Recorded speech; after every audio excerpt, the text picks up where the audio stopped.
എല്ലാവർക്കും പുതിയൊരു വീഡിയോയിലേക്ക് സ്വാഗതം. ഇന്നത്തെ നമ്മുടെ റെസിപ്പി ബ്രേക്ക്ഫാസ്റ്റായും ഡിന്നറായും അതുപോലെ പെട്ടെന്നൊരു ഗസ്റ്റെല്ലാം വരുമ്പോഴും എളുപ്പത്തിൽ ഉണ്ടാക്കിയെടുക്കാൻ പറ്റിയ നല്ലൊരു സോഫ്റ്റ് അപ്പത്തിൻ്റെ റെസിപ്പിയാണ്.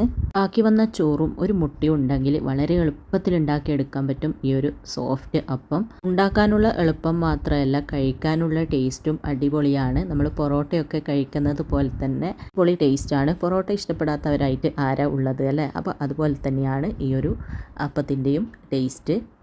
പൊറോട്ട കഴിക്കുന്നത് പോലെ തന്നെയാണ്. നല്ലൊരു കറിയൊക്കെ ഉണ്ടെങ്കിൽ അടിപൊളിയായിരിക്കും. ഒരിക്കൽ ഉണ്ടാക്കി കഴിഞ്ഞാൽ ഇനി പൊറോട്ടയ്ക്ക് പകരം ഇത് തന്നെയായിരിക്കും എല്ലാ വീടുകളിലും. അതുപോലെ എളുപ്പമായതുകൊണ്ട് എല്ലാവരും ഉണ്ടാക്കുകയും ചെയ്യും. നമുക്ക് വേഗം തന്നെ നോക്കാം എങ്ങനെയാണ് ഇത് ഉണ്ടാക്കുന്നതെന്ന്. അതിന് മുമ്പായിട്ട് സബ്സ്ക്രൈബ് ചെയ്യാതെ വീഡിയോ കാണുന്നുണ്ടെങ്കിൽ അതുപോലെ എൻ്റെ വീഡിയോ ഇഷ്ടപ്പെടുകയാണെങ്കിൽ മറക്കാതെ ഒന്ന് സബ്സ്ക്രൈബ് ചെയ്ത് സപ്പോർട്ട് ചെയ്യണേ. പിന്നെ ലൈക്ക് ചെയ്യാനും ഷെയർ ചെയ്യാനും മറക്കരുത്. അപ്പോൾ വേഗം തന്നെ എങ്ങനെയാണ് ഇത് റെഡിയാക്കുന്നതെന്ന് നോക്കാം.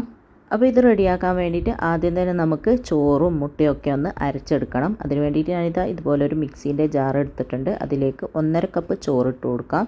250 ml കപ്പിന് അളന്നിട്ടാണ് കേട്ടോ ഞാൻ എടുത്തിന്. 1.5 കപ്പ് ചോറാണ് എടുത്തിന്. നിങ്ങൾക്ക് ഇത്രയും വേണ്ടാന്നുണ്ടെങ്കിൽ 1 കപ്പ് ചോറ് എടുത്താൽ മതി. ഇനി ഇതിലേക്ക് ഒരു കോഴിമുട്ട പൊട്ടിച്ചതും അല്പം ഉപ്പും കൂടെ ചേർത്തിട്ട് ഇത് നല്ല ഫൈനായിട്ടൊന്ന് അരച്ചെടുത്തിട്ട് വരാം. അപ്പോൾ ഇതാ ഇതുപോലെ ഒന്ന് അരച്ചെടുത്തിട്ടുണ്ട്. ഒട്ടും വെള്ളം ചേർക്കാതെയാണ് ഞാൻ അരച്ചെടുത്തിന്.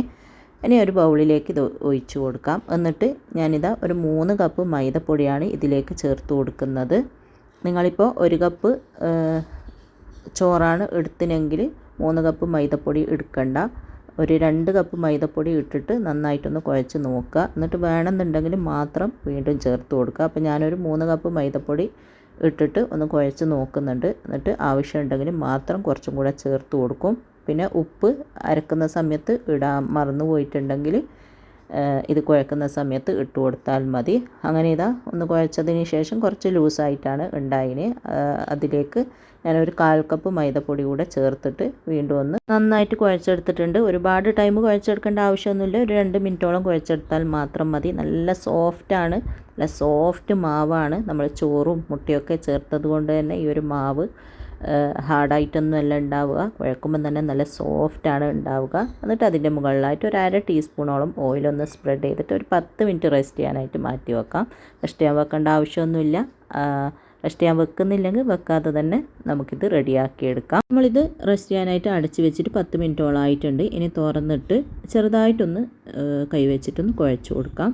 അതിനുശേഷം ഇതിനെ 2ആയിട്ട് കട്ട് ചെയ്തിട്ട് 2 ബോൾസാക്കി മാറ്റാം. നല്ല സോഫ്റ്റ് മാവാണ് കേട്ടോ. ഈ ഒരു മാവ് നമുക്ക് പരത്താനൊന്നും അധികം ബുദ്ധിമുട്ടോ ഒന്നും ഉണ്ടാവില്ല. കുഴക്കാനും പരത്താനും ഒന്നും ബുദ്ധിമുട്ടുണ്ടാവില്ല.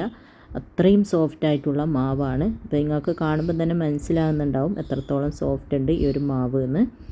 അപ്പോൾ അതേപോലെ തന്നെയാണ് ഈ ഒരു അപ്പവും നല്ല സോഫ്റ്റാണ്. ശരിക്കും പറഞ്ഞാൽ നമ്മൾ ഇത് ഉണ്ടാക്കി കഴിഞ്ഞാൽ പിന്നെ പൊറോട്ട ഉണ്ടാക്കൽ നിർത്തും. എന്നും ഇത് തന്നെയായിരിക്കും പൊറോട്ടയ്ക്ക് പകരം ഉണ്ടാക്കുന്നത്. അങ്ങനെ ഇതാ 2 ബോൾസാക്കി മാറ്റിയിട്ടുണ്ട്. ഇനി അതിൽ നിന്ന് ഒരെണ്ണം എടുത്തിട്ട് നമുക്കൊന്ന് പരത്തിയെടുക്കാം. കൗണ്ടർ ടോപ്പുമ്പിലേക്ക് അല്പം മൈദ തൂക്കി കൊടുക്കുക. എന്നിട്ട് അതിൻ്റെ മുകളിലായിട്ട് നമ്മൾ റെഡിയാക്കിയ ബോൾസിൽ നിന്നും ഒരെണ്ണം എടുത്തിട്ട് വെച്ചിട്ട് അതിൻ്റെ മുകളിൽ വീണ്ടും മൈദ തൂക്കിയിട്ട് നന്നായിട്ട് കനം കുറച്ച് വലുപ്പത്തിലൊന്ന് പരത്തിയെടുക്കാം. ഒന്നിക്കിൽ ഇതുപോലെ വലുപ്പത്തിൽ പരത്തിയെടുക്കുക. അല്ലെങ്കിൽ നിങ്ങൾക്ക് ചെറിയ ചെറിയ ബോൾസ് ആക്കിയിട്ട് ഓരോന്നോരോന്നായിട്ട് പരത്തിയിട്ട് അങ്ങനെ വേണമെങ്കിൽ അങ്ങനെയോ റെഡിയാക്കിയെടുക്കാം. പക്ഷേ എങ്കിൽ ഇതാവുമ്പോൾ ഒറ്റ പരത്തലിൽ തന്നെ നമുക്ക് ഒരു 6-7 ഈ ഒരു അപ്പം റെഡിയാക്കി എടുക്കാനായിട്ട് പറ്റും. ഇതാണ് ഈസി. അങ്ങനെ ഇതാ ഇതുപോലെ കനം കുറച്ചിട്ടൊന്ന് പരത്തി എടുത്തിട്ടുണ്ട്. ഇനി ഇതിൻ്റെ മുകളിലായിട്ട് അല്പം ഓയിൽ ഒഴിച്ചിട്ട് എല്ലാ ഭാഗത്തും എത്തുന്ന രീതിയിൽ ഇതുപോലെ ഒന്ന് ഒരു ബ്രഷ് വെച്ചിട്ട് സ്പ്രെഡാക്കി കൊടുക്കാം. ഓയിലിന് പകരം വേണമെങ്കിൽ ഗീയോ അല്ലെങ്കിൽ ബട്ടറോ വേണമെങ്കിൽ അത് സ്പ്രെഡാക്കി കൊടുക്കാം. എന്നിട്ട് അതിൻ്റെ മുകളിൽ അല്പം മൈദ ഒന്ന് തൂക്കി കൊടുക്കുക. എന്നിട്ടിതാ ഇതുപോലെ ഒന്ന് റോൾ ചെയ്ത് കൊടുക്കാം. ഈ ഒരു രീതിയിൽ ഇതിൽ കാണുന്നത് പോലെ ഒന്ന് റോൾ ചെയ്ത് കൊടുക്കുക.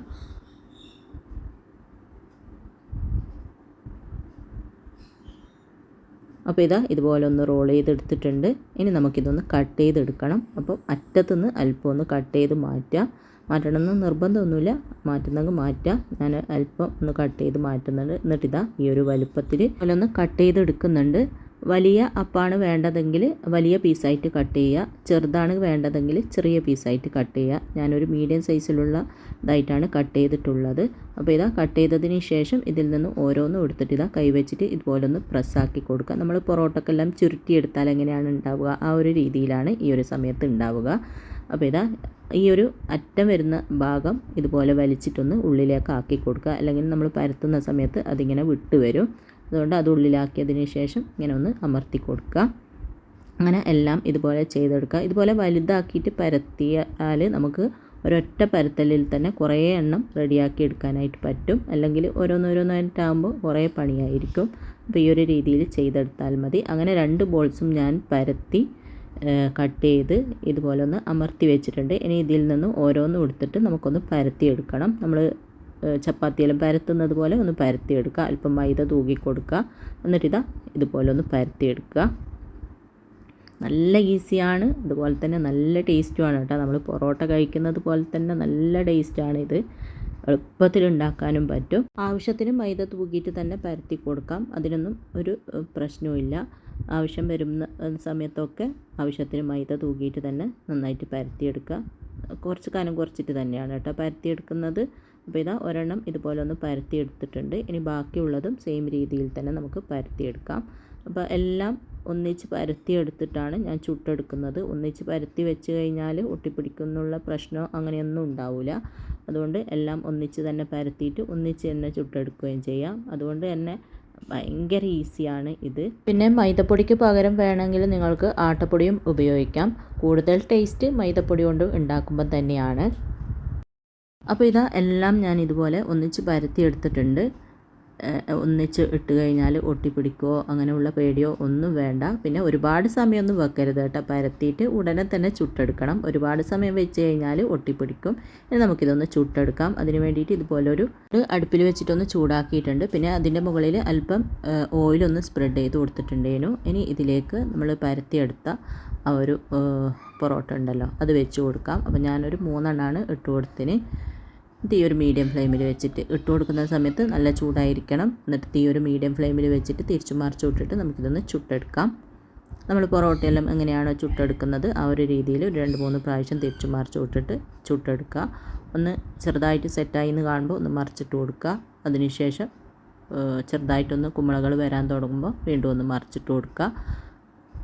അപ്പോൾ ഇതാ ഇതുപോലെ ചെറുതായിട്ടൊന്ന് പൊങ്ങി വരും. അന്നേരം നമുക്ക് ഇതിൻ്റെ മുകളിലായിട്ട് കുറച്ച് ഓയിലൊന്ന് സ്പ്രെഡാക്കി കൊടുക്കാം. ഓയിലിന് പകരം വേണമെങ്കിൽ ഗീയോ അല്ലെങ്കിൽ ബട്ടറോ സ്പ്രെഡ് ചെയ്ത് കൊടുക്കാം. അപ്പോൾ ഇതാ ഇതുപോലെ പൊങ്ങി വരുന്നുണ്ട് കേട്ടോ. ചെറുതായിട്ട് ഗീ സ്പ്രെഡാക്കിയതിന് ശേഷം വീണ്ടും ഒന്ന് മറിച്ചിട്ട് കൊടുക്കാം. അങ്ങനെ ഒരു 3-4 പ്രാവശ്യം തിരിച്ചു മറിച്ച് വിട്ടിട്ട് റെഡിയാക്കി എടുക്കുക.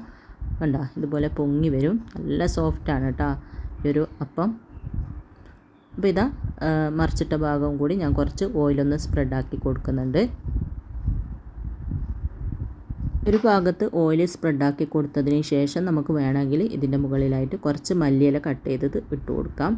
നിർബന്ധമൊന്നുമില്ല, നല്ലൊരു ടേസ്റ്റ് ഉണ്ടാവും. ഞാൻ കുറച്ചെണ്ണത്തിൻ്റെ മുകളിൽ ഇങ്ങനെ മല്ലിയില ഇട്ടിട്ട് റെഡിയാക്കുന്നുണ്ട്. കുറച്ചെണ്ണത്തിൻ്റെ മുകളിൽ മല്ലിയില ഇടാണ്ട് റെഡിയാക്കുന്നുണ്ട്. രണ്ടും കാണിച്ചു തരാം. അപ്പോൾ ഇതാ ഈ ഒരു രീതിയിൽ മല്ലിയില ഇട്ട് കൊടുക്കുക. എന്നിട്ട് ഇതൊന്ന് മറിച്ചിട്ട് കൊടുക്കുക. അപ്പോഴത്തേക്ക് ഇതാ അടിഭാഗമൊക്കെ നല്ല കറക്റ്റായി വന്നിട്ടുണ്ട്. കണ്ട നമ്മൾ പൊറോട്ട ചുട്ടെടുക്കുന്ന ആ ഒരു രീതിയിൽ തന്നെയാണ് ഉള്ളത്. എന്നിട്ട് വീണ്ടും ഒന്ന് മറിച്ചിട്ട് കൊടുക്കാം. അങ്ങനെ ഇതാ നമ്മളെ ഇട്ട് കൊടുത്തത് ഇവിടെ റെഡി ആയിട്ടുണ്ട്. ഇനി നമുക്ക് ചൂടോടെ തന്നെ എടുത്ത് മാറ്റിയതിന് ശേഷം ബാക്കിയുള്ളതും കൂടെ സെയിം രീതിയിൽ തന്നെ ചുട്ടെടുക്കാം.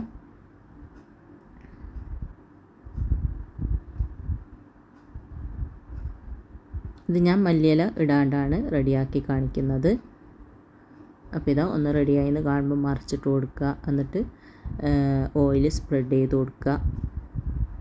വീണ്ടും ഒന്ന് മറിച്ചിട്ട് കൊടുക്കുക. അങ്ങനെ തിരിച്ച് മറിച്ച് വിട്ടിട്ട് റെഡിയാക്കി എടുത്താൽ മതി. പിന്നെ വീഡിയോ കാണുന്ന സമയത്ത് വീഡിയോ ഇഷ്ടപ്പെടുകയാണെങ്കിൽ മറക്കാതെ ഒന്ന് ലൈക്ക് ചെയ്യാനും അതുപോലെ തന്നെ ഷെയർ ചെയ്യാനും നിങ്ങൾക്ക് ഇഷ്ടമുള്ളവർക്കൊക്കെ ഒന്ന് ഷെയർ ചെയ്യാനും മറക്കരുത്. ഇത് ഇവിടെ റെഡി ആയിട്ടുണ്ട്. ഇനി ഇത് എടുത്തു മാറ്റിയതിന് ശേഷം നമുക്ക് ബാക്കിയുള്ളത് മുഴുവനും ഇതുപോലെ തന്നെ ചുട്ടെടുക്കാം. അപ്പോൾ ഇതാ ഞാൻ കുറച്ചെണ്ണം ചുട്ടെടുത്തിട്ടുണ്ട്. അതിനുശേഷം ഇതാ നമ്മൾ പൊറോട്ടയെല്ലാം അടിക്കുന്നത് പോലെ ഇതുപോലെ ഒന്ന് കൈവച്ചിട്ട് അടിച്ചു കൊടുക്കുക. അങ്ങനെയാകുമ്പോൾ വീണ്ടും കുറച്ചുകൂടെ നല്ല സോഫ്റ്റ് ആയിരിക്കും.